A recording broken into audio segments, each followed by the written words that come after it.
Marine Tornado is basically just energy drain. I don't remember if we finished that thread up, but that's why it's vertical. And then I think the charge shot still shoots out all the homing torpedoes. So, it's weird. But yeah, we've basically gone in, like, order. I just realized it was 2x3s and then 2x1s. Oh, nice. So, there's that. But yeah, so... Oh, hey, there's actual lava this time. I know! Because there's no ice boss to ruin it with. But honestly, like, I like it. If anything else, it gives it some extra color to work with. Yeah. And this is the Game Boy Color! Oh! Alright, so, as per normal, there's the Buster upgrade is up there. Mm-hmm. And what I was talking about earlier, the game-breaking thing, I can't get that because I'm not getting the helmet as X. It's important. I can't get the helmet in order to make this work. And now I know why, because I did that research I was talking about. So I'm going to have to come back. Oh, that's intentional. That wasn't. So, Jesus, it sucks that I can't hear what we were talking about in this recording. So, normally in the Super Nintendo version of the game, there's like little fire columns that come out of there. And in this one, they're just those instant-kill fireballs, and they have so little reaction time, and there's no cracks in the ground to indicate where they're going to happen. So I'm just going to tiptoe through here and show you exactly how bullshit this section is, because every one of those is an instant death trap, and it's just like, if you're walking at full speed, they will hit you. It's not even a question. Jesus. Yeah. It is super dumb. And there's a bunch of them. Oh my god. There's a bunch of them. Oh my god. Yeah. There's a goddamn bunch of them. I think there might even be one more, but I don't remember. There it is. One Oh, last man. Fuck you. Yeah, and the dumbest part is the lava isn't an instant kill. It's Okay. only those fireballs. Now wait just one goddamn second. No, that's it. We're done. Also, the hit detection getting back out isn't super great. But don't worry about it. Was the level one hit kill in the original? It's been such a long time since I've touched it that I genuinely don't remember. I do not believe it is. I'm pretty sure if you want, you can just dash over and get the heart tank there, too. If you're a masochist and didn't beat Chill Penguin. So luckily for us, in this particular part of the run, the dash boot wall crush thing does work. You can never break that block, and it breaks my heart. But yeah, so we're going at the right pace here. Like, I can't get the armor capsule here like I normally would, and I won't have the headbutt. But everything in that line is intentional, which is very important to point out, because it might look like I'm messing up, like right here where I am actually messing up. No, you're just manipulating the RNG. It's fine. Exactly. Those aren't instant kill. They weren't instant kill in X1. They look like they should be. They do look like that, but never you worry. This looks also, bullshit. this stage is very unchanged, too. It's one of the only ones that wasn't, but that's acceptable in this instance because it's not one that they've covered. No, because none of them are. I don't know why they did it that way now that I think about it. Huh. It is a really good stage, and it does blend a lot of stuff, and even the background elements are similar. It's really neat. I've always liked fighting at the stage, so it's cool. Alright, so unfortunately we're not actually going to be able to cut his trunk off. I kind of thought, or I thought I remembered that you could, but that's not the case. He is still weak to the tornado, however, so hence the order. He's a lot harder in this version than he is in the Super Nintendo version, just because he does that, like, raining fire thing, and he does it a lot, and it does a pretty good amount of damage, pretty frequently, so it just makes him, I guess, not a pushover. I don't mind that it's changed, so I guess that's cool. It seems like it's a lot...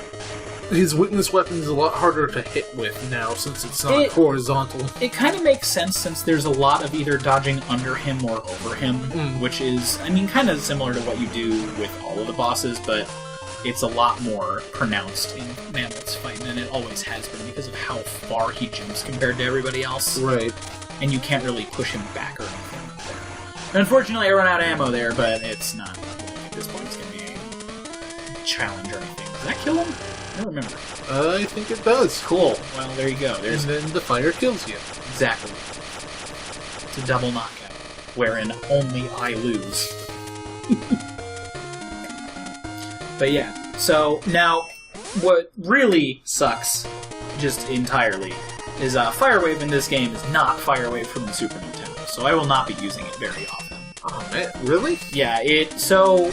They did this with a bunch of the weapons. They basically made it so that the charged shot is the normal shot. Mm-hmm. And so in this instance, you shoot a little fireball that kind of falls down in an arc and then travels along the ground, which is cool, works well, it damages things, but it's not as good.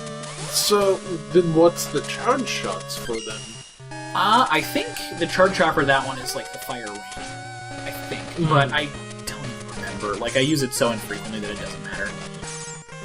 Also, this is nice in Sponge's stages. You can actually disable the weather with those, so if you destroy the crystal balls, it will no longer rain. That would have been very useful for me. For you, yes. Yes. But yeah, another somewhat unchanged level. Really only happens with like the first couple. I think they basically do like 2 new custom stages and 2 semi-unchanged ones for both campaigns, so there's like 4 and 4 each. It's interesting that the lives counter doesn't actually share X's pellet. Yeah, the extra lives are like that in general on the screen, and then the heart tanks do change color with X's. Well, like the extra lives, the ones in the level change color, but not the one on the health bar. Like, they're 2 very different sprites, since they're using different pellets. Also, Zero's getting... Yeah, so this is important. I need to get his leg upgrade and his helmet upgrade so that he can break the blocks to get the Buster for X in Flame Mammoth stage. Alright. And that is to go towards, like, the final end goal thing. I won't be using Zero, really. Like, using is a very loose term. Like, I'm opening him, or, like, calling him out or whatever. That's Axe. Yeah, it is. Don't worry about it. They did not draw new assets for him. But yeah, that is literally the extent of that. Which, I don't know what I'm delaying on here, really, but... I think I'm gonna, like, show off a menu, or, I'm showing off that he doesn't get any of the weapons. Oh, yeah. So there's that. I also already have both of the sub-tanks in the game. There's only 2 total. There's 1 per 4 campaign. But yeah, so Zero's done for now. He got his shoes, so now he can be cool. Also, that palette changes when you leave. So how do you know which one belongs? If it doesn't activate it, it's not yours. That's just it. And then it also helps that this is a 0 stage. Like, if you're going through the 4 and 4 campaigns, it'll only show those stages. So you can only ever find their power-ups on their levels, even though, in this particular instance, I'm playing through all 8 of the levels as X. Also, these guys become much more of a pain when they can, A, enter the globe gazebos, and B, you have to stop and shoot the globes to prevent the weather. You don't have to, it just makes it way easier. The fact that you can do it means you might as well, if anything else. Do those vine things get bigger than they did on the SNES version? No, remember, you could make them larger depending on the weather. Oh, right. There's an X time for that! Everybody should go watch it! It's pretty great. It's actually one of my favorite ones, I think. Really? I like that one. I can think of 2 better ones. I'm not saying it is my favorite, it's just one of them.